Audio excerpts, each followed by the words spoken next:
अस्सलाम वालेकुम।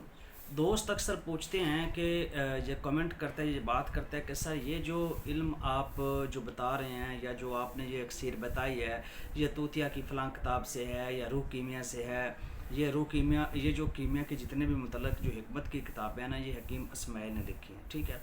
मुख्तलिफ़ लोगों के पास जाके ये कुछ काम होते हैं। हकीम अस्माइल ने खुद हिकमत इतनी नहीं की अक्सर करी कि जितना उन्होंने राइटिंग पावर पे काम किया, जितना उन्होंने लिखने पे काम किया, ठीक है। अच्छा, अब सवाल ये आ गया इन्हीं बुक से, चाहे हकीम ग़ुलाम मोहम्मद की बुक्स हों, हकीम इस्माइल की बुक हो, मुख्तलिफ राइटर गुजरे हैं, हकीम अब्दुल्ला की बुक हो, ठीक है, ये मुख्तलिफ।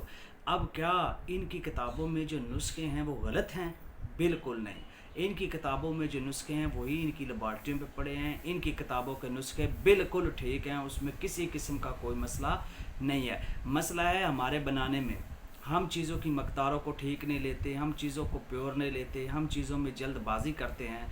किसी भी किताब में कोई नुस्खा होता है वो बिल्कुल ठीक होता है, मैं इसकी तरदीद बिल्कुल नहीं करता। और दूसरी बात, ये बात याद रख लें कि हमारे बुज़ुर्गों से जो हमें नुस्खा जात मिलते हैं, यानी आप किसी के पास गए, किसी बाबा जी ने आपको नुस्खा देते, आप क्या समझ रहे हैं कि वो नुस्खा किसी किताब में नहीं है?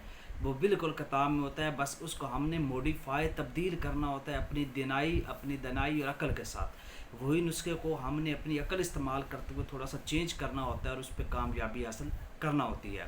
तो नुस्खे सारे ठीक हैं। किताबें जो होती हैं हमारी हेल्प करती हैं, इससे हम मालूमात लेते हैं और अपनी अकल और वसअत के साथ काम करते हैं। शुक्रिया।